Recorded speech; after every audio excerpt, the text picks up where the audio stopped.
नोएडा बवाल पर चला योगी का सख्त डंडा। 350 से ज्यादा उपद्रवी गिरफ्तार, मजदूरों को मिल गई बहुत बड़ी राहत, हालात अब आए काबू में। योगी के 21% वेतन बढ़ोतरी से फिरा अफवाहबाजों के अरमानों पर पानी, उपद्रवियों पर कसा शिकंजा, फिर दिखा योगी मॉडल का असर। फ्लैग मार्च, पीएसी तैनाती और सख्त निगरानी का नोएडा में असर। योगी के फैसलों से बदल गया पूरा माहौल। नोएडा फिर एक बार पटरी पर लौट रहा। जब हालात बिगड़ते हैं और सड़कों पर बवाल की आहट सुनाई देने लगती है, तब सिर्फ फैसले नहीं बल्कि मजबूत इरादे ही स्थिति को संभालते हैं। और नोएडा की जमीन पर इस बार यही देखने को मिला, जहां मजदूरों का आंदोलन अचानक बवाल में बदल गया, माहौल तनावपूर्ण हो गया।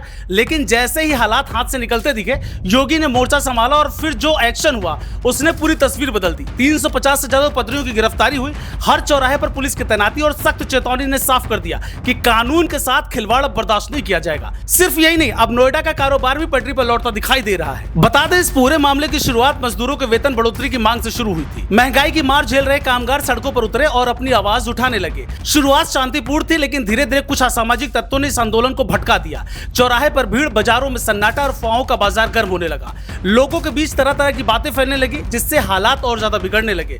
लेकिन योगी सरकार ने इस पूरे घटनाक्रम को सिर्फ कानून व्यवस्था के नजरिए से नहीं देखा, बल्कि इसकी जड़ तक पहुंचकर समाधान निकालने का रास्ता चुना। एक तरफ जहां पुलिस ने तेजी से कार्रवाई करते हुए उपद्रव फैलाने वालों की पहचान शुरू की, वहीं दूसरी तरफ सरकार ने मजदूरों की असली समस्या को समझने का काम किया। इसी का नतीजा रहा कि सरकार ने बड़ा फैसला लेते हुए वेतन में 21% तक बढ़ोतरी की मंजूरी दे दी। कॉस्ट ऑफ लिविंग को ध्यान में रखते हुए गौतम बुद्ध नगर और गाजियाबाद के श्रमिकों को सबसे ज्यादा राहत दी गई है। कुशल, अर्धकुशल और अकुशल सभी वर्गों के मजदूरों के वेतन में इजाफा किया गया। साथ ही हेल्पलाइन नंबर जारी किया गया, कंट्रोल रूम भी स्थापित किए गए और प्रशासन को निर्देश दिए गए कि मजदूरों की हर समस्या का तुरंत समाधान किया जाए। सिर्फ इतना ही नहीं, सरकार ने यह भी सुनिश्चित किया कि मजदूरों तक सही जानकारी पहुंचे। अफवाहों को रोकने के लिए प्रशासन ने लगातार अपडेट जारी किए और लोगों को समझाने का काम किया। इसका असर यह हुआ कि धीरे धीरे भ्रम की स्थिति खत्म होने लगी और लोग हकीकत को समझने लगे। मजदूरों को भरोसा मिला कि उनकी बात सुनी जा रही है और उनके हक के लिए सरकार गंभीर है। दूसरी ओर पुलिस और प्रशासन ने भी मोर्चा संभाल लिया। नोएडा के हर संवेदनशील इलाके में फ्लैग मार्च किया गया, पीएसी और अर्धसैनिक बलों की तैनाती बढ़ाई गई और हर गतिविधि पर कड़ी नजर रखी गई।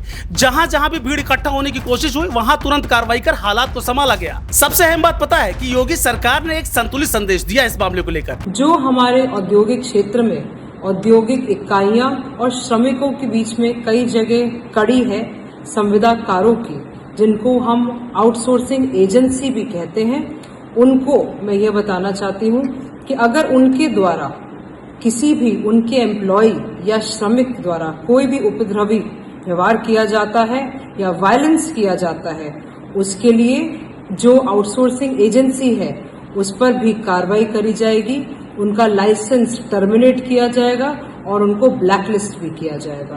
एक तरफ मजदूरों की मांगों को गंभीरता से लेते हुए राहत दी गई, वहीं दूसरी तरफ बवाल फैलाने वालों पर सख्त कार्रवाई की गई। साफ कर दिया गया कि शांतिपूर्ण तरीके से अपनी बात रखना सभी का अधिकार है, लेकिन कानून तोड़ने की इजाजत किसी के पास नहीं है। रासुका तक की चेतावनी साफ संकेत देती है कि अगर किसी ने माहौल बिगाड़ने की कोशिश की तो उसके खिलाफ कठोर कदम उठाए जाएंगे। अब हालात धीरे धीरे नियंत्रण में आते दिख रहे हैं। फैक्ट्रियों में काम फिर से शुरू हो रहा है, बाजारों में रौनक लौट रही है और मजदूर भी अपने काम पर वापस आने लगे हैं। उद्यमियों की चिंता कम होती नजर आ रही है, क्योंकि उत्पादन दोबारा पटरी पर लौट रहा है। ये सब उस तेजी की रणनीति का नतीजा है जो समय रहते पर अपनाई गई। अगर समय पर ये फैसला नहीं लिए जाते तो स्थिति और भी गंभीर हो सकती थी, लेकिन जिस तरह से सख्ती और संवेदनशीलता दोनों का संतुलन बनाकर काम किया गया, उसने साबित कर दिया कि मजबूत नेतृत्व ही संकट को काबू में ला सकता है। फिलहाल नोएडा फिर से सामान्य नजर में लौट रहा है, मजदूरों को राहत मिल चुकी है, प्रशासन पूरी तरह सतर्क और हालात नियंत्रण में है। लेकिन इस पूरे घटनाक्रम में एक बात साफ कर दी है कि जब फैसले तेजी से और सही दिशा में लिए जाते हैं तो बड़े से बड़ा बवाल भी ज्यादा देर टिक नहीं पाता। और इस बार योगी सरकार ने वही करके दिखाया, जिसकी चर्चा अब चारों तरफ हो रही है। ना उत्तर प्रदेश के लिए ऋषभ की रिपोर्ट। देश दुनिया की हर बड़ी, सटीक और भरोसेमंद खबर देखने के लिए अभी विजिट करें हमारे वेबसाइट nowuttarpradesh.com और nownoida.com पर, क्योंकि यहाँ आपको सिर्फ सुर्खियां नहीं बल्कि पूरी जानकारी मिलेगी।